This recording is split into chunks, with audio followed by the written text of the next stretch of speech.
प्रणाम। नाड़ी शोधन प्राणायाम के अभ्यास को आज हम देखते हैं। किस तरह से नाड़ी शोधन प्राणायाम किया जाता है, इसके क्या लाभ हैं, क्या सावधानियां हैं। तो सबसे पहले हम देखेंगे शारीरिक स्थिति। तो इसमें सबसे पहले पद्मासन यदि आप लगा सकते हैं तो अच्छी बात है, पद्मासन में बैठें। पद्मासन नहीं लगा सकते हैं तो अर्ध पद्मासन लगा लें। अर्ध पद्मासन नहीं लगा सकते हैं तो सुखासन की अवस्था में आ जाए। जिसमें भी आप सहजता से लंबे समय तक बैठ सके उस आसन का प्रयोग करें। प्रारंभिक स्थिति में शुरुआत में यदि हम इस तरह से खिंचाव तनाव देने वाले आसनों का प्रयोग करेंगे तो फिर हमारा मन बार बार भटकेगा। तो इसलिए शारीरिक अवस्था का विशेष ध्यान रखें। दूसरा महत्वपूर्ण हो जाता है, कमर हमेशा सीधी रहेगी, स्पाइन स्ट्रेट रखेंगे, नेक को गर्दन को सीधा रखेंगे। नेत्र प्राणायामों के अभ्यास के दौरान बंद रहेगा, लेकिन अभी हम इस प्राणायाम को सीख रहे हैं तो नेत्र भी फिलहाल खुले रखेंगे। नेत्र बंद रखना इसलिए आवश्यक है क्योंकि जब हम प्राणायाम का अभ्यास कर रहे हैं इस दौरान प्राणों का इन 5 सेंसेस, पांचों ज्ञानेंद्रियों के माध्यम से प्राणों का क्षरण होता है। तेजी से शरीर से प्राण बाहर की ओर प्रवाहित होते हैं, तो उसे रोकना आवश्यक है। और वस्तुतः प्राणायाम इसीलिए तो किया जा रहा है, तो उसके लिए आवश्यक है कि हम नेत्रों को बंद रख के करेंगे। तो फिलहाल हम इसकी प्रक्रिया को समझते हैं। अब नाड़ी शोधन प्राणायाम, जैसे नाम से हमें समझ में आ रहा है, नाड़ियों की शुद्धि का प्राणायाम। भारतीय योगियों ने अपने योग बल से यह जाना कि इस मनुष्य शरीर में 72,000 नाड़ियां हैं और इन 72,000 नाड़ियों में प्राणों का प्रवाह होता है। और ये प्रवाह बिल्कुल उस तरह का है जिस तरह से नसों में, आर्टरीज में, वेन्स में, कैपिलरीज में रक्त का प्रवाह होता है। तो इन 72,000 नाड़ियों में से उन्होंने ये देखा कि 3 नाड़ियां अत्यंत महत्वपूर्ण है, ईड़ा, पिंगला और सुषुम्ना नाड़ी। तो दाई नासिका से जब हम श्वसन लेते हैं तो इसे पिंगला नाड़ी कहते हैं। पिंगला नाड़ी अर्थात जो शरीर में थोड़ी सी गर्मी बढ़ा दे, जिसका संबंध सूर्य के साथ में है। ईड़ा नाड़ी जिसका संबंध चंद्र के साथ में है, जो शरीर में शीतलता प्रदान करती है। विज्ञान इसे देखता है sympathetic nervous system, parasympathetic nervous system के रूप में। जहां पिंगला नाड़ी को वो सिंपैथेटिक नर्वस सिस्टम कहता है, ईड़ा नाड़ी को पैरासिम्पैथेटिक नर्वस सिस्टम कहता है। ये ऑटोनॉमिक नर्वस सिस्टम का एक भाग है। जब शरीर असुरक्षित महसूस करता है तब लड़ना, दौड़ना, भागना, उस अवस्था में आने के लिए ऊर्जा चाहिए, तो शरीर सिंपैथेटिक मोड को एक्टिवेट कर देता है, अर्थात पिंगला नाड़ी उस समय में एक्टिवेट हो जाती है। लड़ना है, दौड़ना है, भागना है, कुछ क्रोध की अवस्था है, तब भी ये हो जाता है। शरीर में कोर्टिसोल जो स्ट्रेस हार्मोन है उसका लेवल बढ़ जाएगा, बीपी का रेट बढ़ जाएगा, हार्ट रेट थोड़ी सी बढ़ जाएगी, मेटाबॉलिज्म एक्टिविटी थोड़ी फास्ट हो जाती है। तो ये सब क्रियाएं उस दौरान होने लग जाती है। शरीर में इस स्तर पर चेंजेस अनुभव में आते हैं। अब वो स्थिति जैसे ही चली जाती है तो फिर से शरीर एक ऑटोमेटिक सिस्टम के तहत अपने आप को, इन गतिविधियों को स्लो डाउन करता है। तो इस गतिविधियों को स्लो डाउन करने के लिए पैरासिम्पैथेटिक मोड स्वतः एक्टिवेट हो जाता है, अर्थात ईड़ा नाड़ी वाला जो ये क्षेत्र है ये एक्टिवेट हो जाएगा और इसके माध्यम से धीरे धीरे फिर से व्यक्ति सामान्य अवस्था में आ जाएगा। कोर्टिसोल का लेवल फिर से सामान्य हो जाएगा, बीपी स्लो हो जाएगी, नॉर्मल हो जाएगी, मेटाबॉलिज्म रेट फिर से नॉर्मल हो जाएगी, हार्ट रेट फिर से नॉर्मल हो जाएगी। तो उसको मेंटेन करना आवश्यक है, क्योंकि लंबे समय तक यदि ये क्रियाएं बढ़ी रहेंगी तो शरीर पर नकारात्मक प्रभाव उत्पन्न होते हैं। तो शरीर का निरंतर ये प्रयास रहता है कि वो अपने आप को व्यवस्थित, संतुलित, एक स्वस्थ अवस्था में रखे। अब निरंतर कोई व्यक्ति यदि तनाव की अवस्था में है, अवसाद की अवस्था में है और उसे बनाकर रख रखा है, नकारात्मक विचारों से घिरा हुआ है, तो ये दोनों ही तरह की समस्याएं उसे परेशान करेंगी। हो सकता है कि व्यक्ति लगातार नकारात्मक सोचते सोचते अवसाद में चला जाए, डिप्रेशन में चला जाए, घबराहट में, डर में, भय में चला जाए, एंजाइटी जैसी समस्याएं जैसे आजकल आम हो रही हैं, डिप्रेशन जैसी समस्याएं आम हो रही हैं, या व्यक्ति क्रोध में आ जाए। लगातार क्रोध में, तनाव में रहने से फिर इस तरह से मानसिक स्तर पर निरंतर हलचल बनी रहती है। तो मानसिक स्तर की उन हलचलों को शांत करने के लिए, मानसिक स्तर पर बैलेंस, संतुलन बनाने के लिए तब आवश्यक हो जाता है नाड़ी शोधन प्राणायाम का अभ्यास करना, जिसके माध्यम से हम मन के स्तर पर चल रही इन हलचलों को शांत कर सके, एक स्वस्थ अवस्था को प्राप्त कर सके।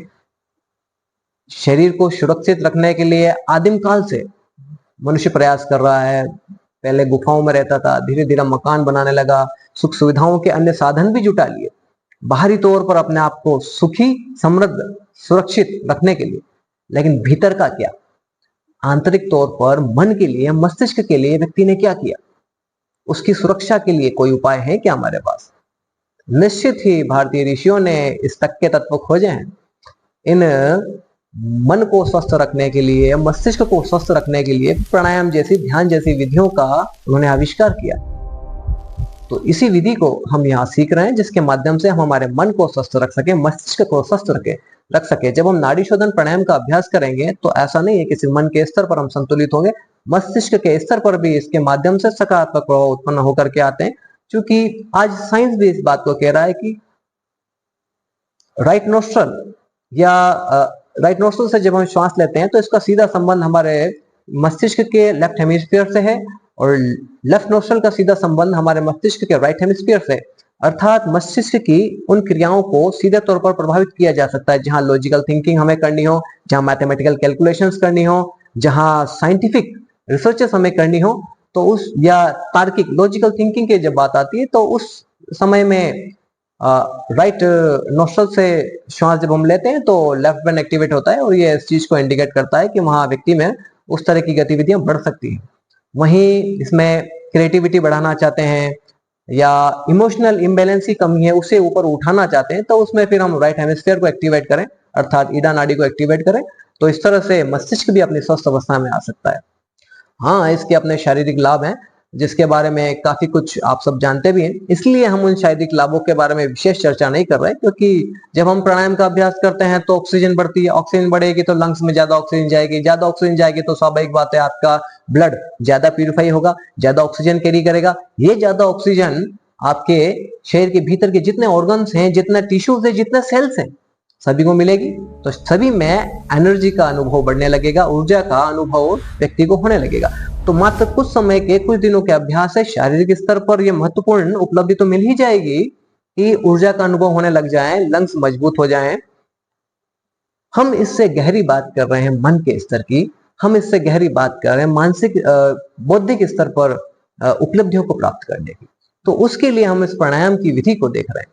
तो चलिए इसकी विधि को देखते हैं, किस तरह से इस प्राणायाम को किया जाएगा। नाड़ी शोधन प्राणायाम में इन तीनों नाड़ियों पर प्रभाव उत्पन्न किया जाता है। तो पहले 3 बार बाई नासिका से, अर्थात लेफ्ट नोस्ट्रल से धीरे धीरे श्वास लेंगे और छोड़ेंगे। ईड़ा नाड़ी से 3 बार धीरे धीरे श्वास लेंगे और छोड़ेंगे। 3 बार श्वास ले जाने के उपरांत दाई नासिका से, अर्थात राइट नोस्ट्रल से, अर्थात पिंगला नाड़ी से 3 बार धीरे धीरे श्वास लेना है, छोड़ना है। अंत में सारी श्वास बाहर निकाल कर बिना श्वास के रुकेंगे, दोनों नासिकाओं से श्वास भरेंगे और मुंह से श्वास बाहर छोड़ेंगे। इसका अर्थ यह हुआ कि 3 बार बाई नासिका से श्वास हमने ली, 3 बार दाई नासिका से श्वास हमने ली, और 1 बार दोनों नासिकाओं से श्वास हमने ली, तब जाकर के प्राणायाम का 1 राउंड कंप्लीट हुआ। तो यह प्राणायाम की प्रारंभिक स्थिति, शरीर की स्थिति कैसी रहेगी और उसकी क्रिया कैसी रहेगी, इसे एक बार देखते हैं। चलिए, शरीर की स्थिति हम जान गए। हाथों की स्थिति सामान्य से रख सकते हैं, कोई इसमें विशेष आवश्यकता नहीं है। नॉर्मल जो अवस्था होती है वो इस तरह की है कि जब हम दाई नासिका को बंद करना हो तो अंगूठे का प्रयोग करेंगे, बाई नासिका को बंद करना हो तो अनामिका उंगली का प्रयोग करेंगे। अब यदि कोई प्रारंभिक अभ्यासी है, उसके हाथ दर्द कर रहे हैं, तो फिर ठीक है, आप दोनों हाथों का प्रयोग कर सकते हैं नासिका को बंद करने के लिए। तो इस तरह से कमर सीधी, गर्दन सीधी, नेत्र बंद, दाई नासिका बंद करें। बाई नासिका से धीरे धीरे श्वास भीतर बाहर छोड़ें, श्वास भीतर बाहर छोड़ें, श्वास भीतर बाहर छोड़ें। बाई नासिका बंद करेंगे, दाहिनी नासिका पर से अंगूठे को हटाएं और दाहिनी नासिका से धीरे धीरे श्वास भीतर बाहर छोड़ें, श्वास भीतर बाहर छोड़ें, श्वास भीतर बाहर छोड़ें। सारी श्वास बाहर निकालकर बिना श्वास के रुकें। दोनों नासिकाओं से श्वास भरें, श्वास भरकर रोकें, मुंह से श्वास बाहर। तो हमने क्या किया, श्वास लेने की प्रक्रिया को पूरक कहते हैं प्राणायामों के अभ्यास में, श्वास छोड़ने की प्रक्रिया को रेचक कहते हैं, श्वास भरकर रोकने की प्रक्रिया को अंतःकुंभक कहते हैं। श्वास बाहर निकाल देने के बाद रुकने की अवस्था को बाह्यकुंभक कहते हैं। तो हमने क्या किया, बाई नासिका से 3 बार हमने पूरक और रेचक किया, फिर दाई नासिका से 3 बार पूरक रेचक किया, उसके बाद में बाह्यकुंभक किया। दोनों नासिकाओं से पूरक करके हमने रोका अंतःकुंभक में, मुंह से हमने रेचक किया। तो ये पूरी प्रक्रिया बनती है एक प्राणायाम की। अब हमने यहाँ क्या किया, हमने सिर्फ प्राणवायु में से वायु को खींचा है, वायु को धारण किया है, अभी प्राण को धारण नहीं किया।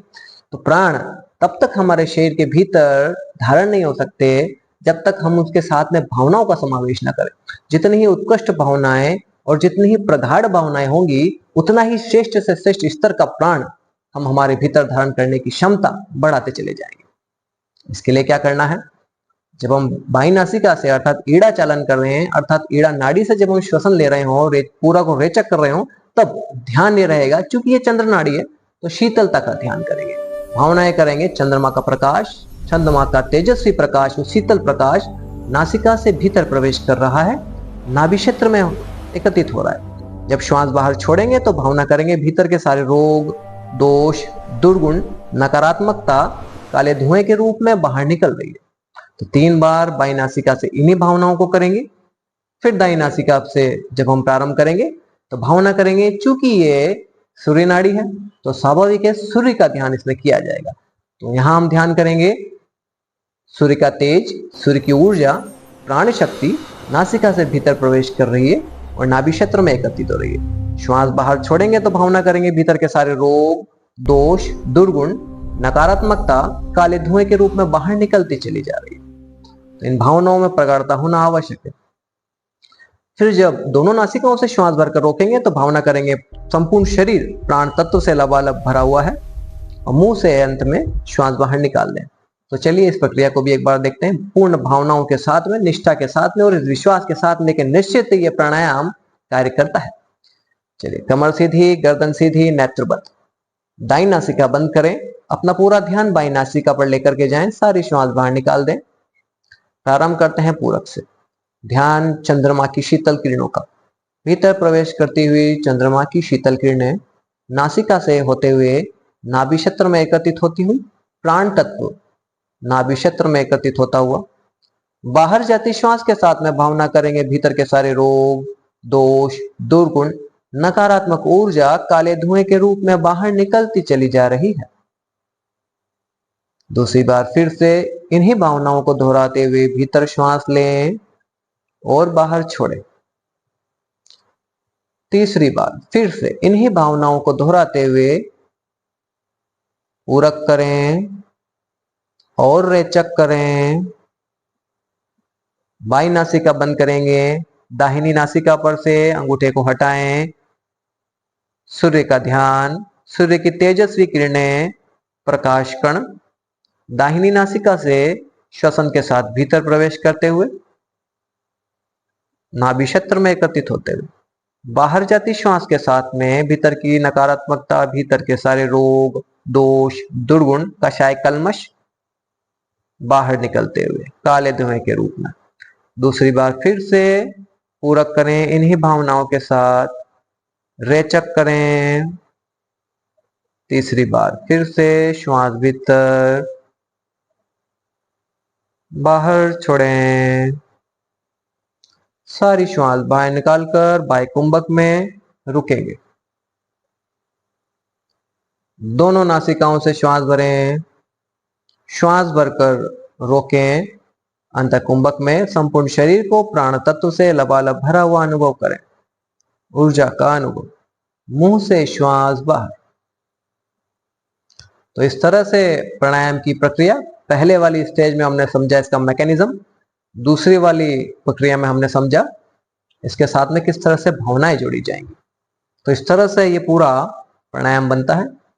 तो प्रारंभ में इसका नित्य 3 बार अभ्यास करें, और जैसे जैसे अभ्यास आपका 1 सप्ताह तक लगातार अभ्यास बनता है तो हर सप्ताह एक एक प्राणायाम बढ़ाते चले जाएं और आधा घंटे तक इसे लेकर के जाएं। तो इस तरह से प्राणायाम को साधा जाता है, सिद्ध किया जाता है। इसके संबंध में सावधानी क्या रखी जाए?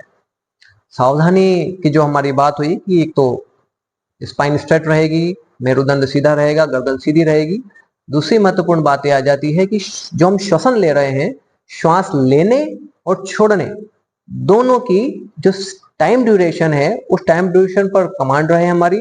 दूसरा, श्वास लेने की स्पीड पर कमांड रहे, श्वास हमेशा धीमे धीमे लें और धीमे धीमे ही छोड़ें। इन दोनों बातों का ध्यान रखें। तो इस तरह से सामान्य सा प्राणायाम है, लेकिन बड़ा ही प्रभावशाली प्राणायाम है। और ये प्राणायाम युग ऋषि श्री राम शर्मा आचार्य ने हम सभी के लिए उपलब्ध कराया है। ये सारी साधनाएं युगानुकूल साधनाएं हैं और ये जो प्राणायाम है उस तरह का प्राणायाम है, बिल्कुल निरापद, अर्थात इसका कोई साइड इफेक्ट निकल करके नहीं आता। युग ऋषि ने इसी तरह से साधनाओं को आज के युग के अनुकूल बनाया, जिससे किसी प्रकार की विपरीत समस्याएं शरीर में उत्पन्न न हो। तो आशा है आप सभी इस प्राणायाम को अपनाएंगे, इसका लाभ लेंगे। धन्यवाद।